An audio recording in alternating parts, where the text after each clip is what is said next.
A new chapter in the Conjuring saga is about to hit theaters. But behind the cinematic horror lies a story that truly happened. The terrifying Smurl family haunting in Pennsylvania. Want more real ghost stories like this? Subscribe to Whispers Beyond Archives now, and join us as we uncover the world's most chilling mysteries. In 1973, Jack and Janet Smurl moved into a modest duplex in West Pittston, Pennsylvania, hoping for a new beginning. Soon, strange things began to occur. Doors creaked open by themselves, furniture moved overnight, and unexplained knocking echoed through the walls. The family's pets grew restless, hissing and cowering at corners of empty rooms. Even the children reported seeing shadows darting across their bedrooms. At first, the family tried to rationalize these events. But the disturbances grew more frequent, more violent. At night, screams and footsteps seemed to echo inside the house, even when no one was there. By 1986, the Smurl family had endured more than a decade of relentless disturbances. Desperate for help, they reached out to famed paranormal investigators, Ed and Lorraine Warrens. The Warrens arrived with their team, bringing equipment, religious artifacts, and decades of experience in dealing with the supernatural. Their investigation began with a thorough inspection of the house. They walked from room to room, listening for unusual sounds, noting cold spots, and observing subtle movements and shadows. Jack and Janet recounted incidents in vivid detail, the scratching at walls, doors opening on their own, and objects that seemed to move without explanation. Using dowsing rods, cameras, and audio recording devices, the Warrens attempted to capture any sign of paranormal activity. They reported sensing the presence of 4 distinct spirits within the home. The first was a female entity, said to appear near the kitchen and living areas, often leaving cold, heavy air in her wake. The second, a young girl, manifested in hallways and bedrooms, sometimes leaving faint scratches on walls or furniture. The third, a male spirit, moved through the upper floors, described as menacing but not entirely hostile. The fourth, and most dangerous, was a powerful demon that seemed to control the other 3 spirits, its presence marked by a crushing sense of dread, sudden cold, and oppressive energy that made the family feel trapped and helpless. The Warrens documented every occurrence meticulously. They performed blessings in each room, sprinkled holy water, and recited prayers aloud. At night, the family reported hearing heavy footsteps, objects being thrown, and the unmistakable sound of scratching along the walls, as if the spirits were resisting the cleansing. The ritual itself was intense.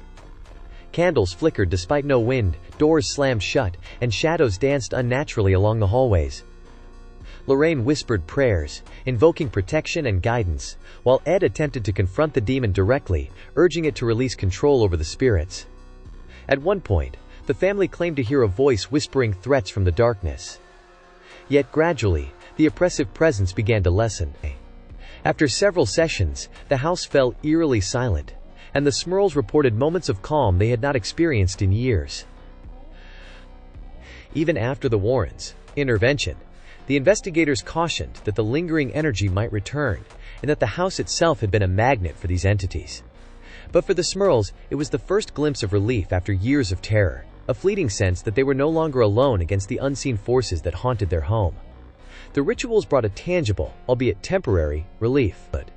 The oppressive footsteps and scratching noises lessened. The chilling cold spots and sudden slams of doors became less frequent. For the first time in years, the Smurl family felt a fragile sense of safety within their home. Yet the Warrens cautioned that the house itself had been a magnet for these dark forces. They warned that lingering energies could return, and that vigilance was necessary. Indeed, over time, new residents of the house reported no unusual activity, but the shadow of fear that had gripped the Smurls lingered in their memories, a haunting reminder that some horrors cannot be fully banished. For the Smurls, the intervention provided relief, but the terror of the past decade was etched forever into their lives, a chilling testament to the persistence of the unknown.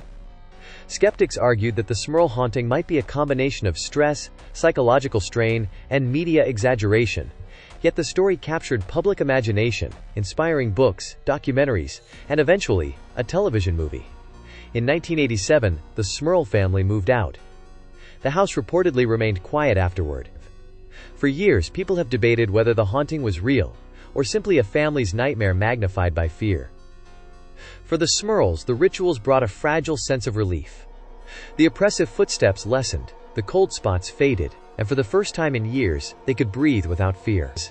Yet the Warrens warned that the house had been a magnet for dark forces, and the lingering energy could return at any time. Determined to reclaim their lives, the Smurls sought further ways to document and understand their ordeal. With the Warrens' guidance, they wrote a book chronicling every terrifying moment, sharing their story with the world. After years of terror and investigation, the Smurl family finally sought some sense of closure.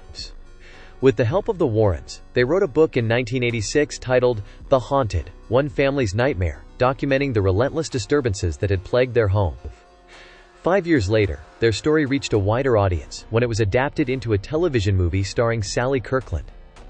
Yet it was not the Warrens who allegedly banished the demon entirely. A local pastor, Reverend Joseph Adonisio, recounted that intense prayers were what chased the foul smells and violent demons from the West Pittston home. Even after these interventions, Janet Smurl admitted in 1987 that she occasionally heard knocking and saw fleeting shadows within the house.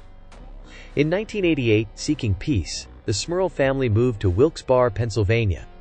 Jack Smurl passed away in 2017 at the age of 75, having battled diabetes, while his daughter Karen continued his legacy, working occasionally as a paranormal investigator. Reflecting on the family ordeal, she said, "We had such a hard time and nobody to turn to. He was happy I was a voice out there for people who need help." As for the Smurl house itself, after the family put it up for sale in 1987, a man named Richard Bridle purchased it as a rental, but reportedly struggled to find tenants due to its haunted reputation. That same year, Deborah Owens moved into the duplex and claimed she never encountered anything supernatural. The house remained a quiet reminder of the past horrors, its legacy living on in stories, books, and the chilling memories of those who once called it home. The Conjuring, Last Rites may soon reveal its version of this terrifying story on the big screen. But the truth behind the Smurl family haunting remains a chilling reminder. Sometimes, the scariest stories are the ones that really happened. We're aiming for 100 subscribers this month. Be part of the first 100 who uncover these mysteries with us. Subscribe to Whispers Beyond Archives now, and join us as we explore haunted houses, paranormal investigations, and real-life horror stories. Don't miss the next chilling tale.